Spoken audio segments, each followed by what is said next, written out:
typing video podcast ni Ari Singson, the Camper Bro. Okay. So, ito naman, ano to, is para siya sa ating mga clients na nagtatanong with regards naman dun sa mga sizing ng mga units, ilang bedroom, ilang square meter, ilang gaano kalaki yung floor to ceiling, ganun. Okay? So, yung mga tanong na yan is under yan sa step 1 natin. Step 1 na ng easy 1, 2, 3 steps. So, yung step 1 na yan is unit acquisition. Okay. Ganito kasi yan. Ganito kasi yun. Yung mga question nyo na yun is good question naman yun. Kasi syempre, bibili nga ako ng property or mag-a-appeal tayo ng property tapos hindi ko malalaman kung ilang square meter. Obviously, dapat nyo malaman yun. Dapat nyo talaga malaman yun. Pero, syempre, marami kasi dito tataas yung kilay na ang liit naman ng property. 24 square meter, 26, 27, 28 square meter. Tapos, ganun yung rentals. In 200 meters, turn Yes. left onto Eulogio Rodriguez Jr. Avenue. Yun nga po ang sinasabi namin. Mataas kasi ang rentals. Kahit ganun yung property natin. Kahit Turn sabihin mong left onto maliit Eulogio yung property Rodriguez Jr. natin, Avenue. ganun yung ating kumbaga yung rate natin kung magkano papaupahan. Kasi ganun talaga yung mga demand doon sa lugar na yon. At napakataas kasi ng cost per square meter. At mabilis yung appreciation doon. Kasi ganito yun, sasabihin. Syempre, andito lang mga 24 square meter, 26, 27, 28. Sino titira dyan? Nandito to. Kaya nga, nung umpisa pa lang, tinatanong ko po or yung mga client natin kung ano ang kanilang purpose or goal. Kasi meron nga, di ba, again, nung kagaya sa isa kong video, sabi ko, meron tayong klase ng 3 buyers. Unang buyer is yung end user. Pangalawang buyer is solely pure business. Then pangatlo, yung hybrid or parang In 400 meters, slide right onto Eulogio Rodriguez Jr. Avenue, semi-business, C5. semi-gamit ng unit. So, parang ganun yung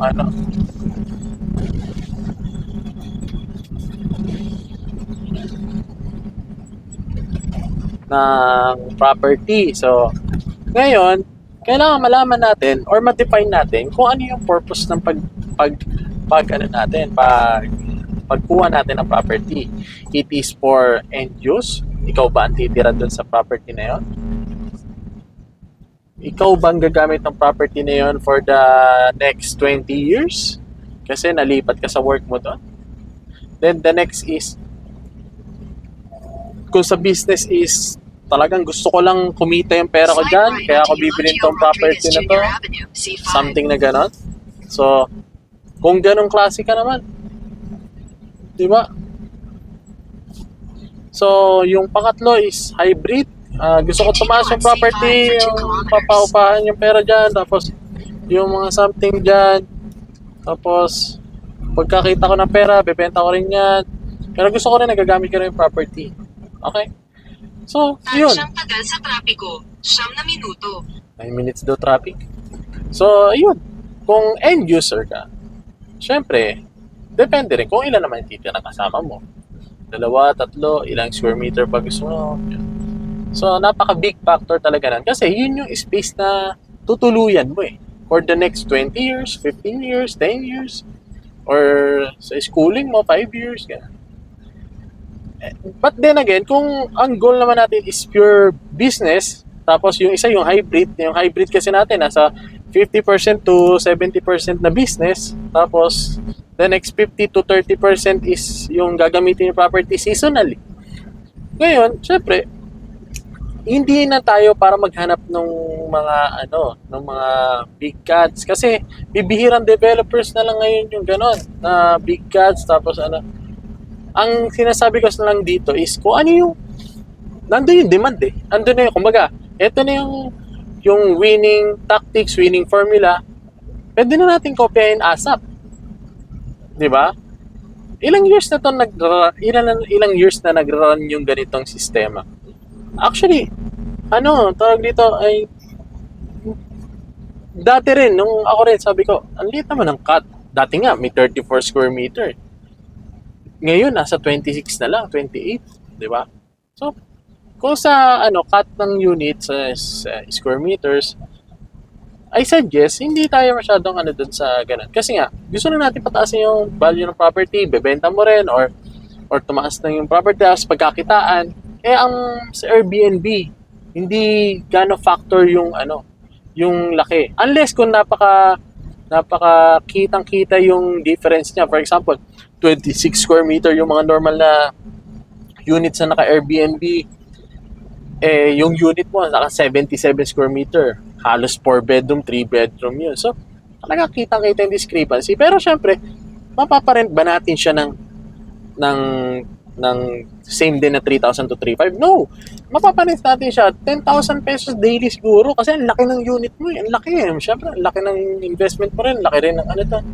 So, yung market din naman natin, bumababa na. Kasi sa loob ng 3 families, 10,000. Siguro maisip nila na hatiin nila. Sige, 3 unit na lang kunin natin. Tigi-tigisa tayo yung family. 3, 6, 9. So, 9,000. Nakatipid pa sila.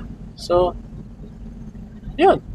Hindi, okay lang yung mga tanong na about sa square meters. Totoo yan, mga 20. Ang range ng mga Airbnb units natin sa Makati, Pasay, and Parañaque is nasa 24 to 28 square meters ang mga units doon.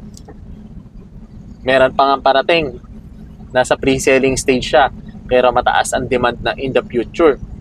Or yun yung parang magkakaroon kami ng eye na talagang puputok na sa Parañaque, sa tapat ng airport, which is Gold Residence. 20 square meters, 20 to 21 yata square meters. Home office, residential office, or reso. 20 square meter, 21 square meter. Kita nyo? Napakaliit lang nung unit. Kung tutusin pero napaka-spacious niya, depende sa interior design. At syempre, magaling naman yung interior designer natin, di ba? Magaling yung nagsiset-up para sa inyo. So, lumalawak, na ma-maximize natin ang spacing. At nagagamit natin lahat ng space. Okay? Di ba? So, hoping may mga na-clarify ako dun sa mga ibang nakapakinig nito. Hoping din may mga nabuo namang question dito dahil sa mga pakinig na ito, ay mga na-open kong mga topics.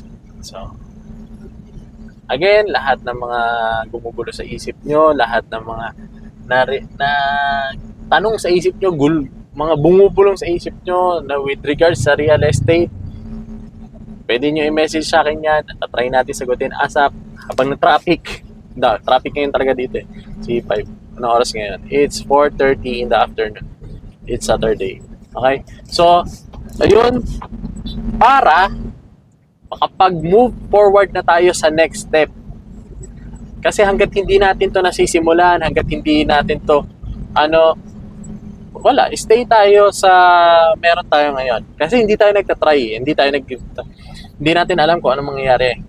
Pero, binabawasan natin yung risk dahil dun sa mga services nga natin. Diba? Okay, so again, this is Ari Singson, your camper broker. Bye-bye!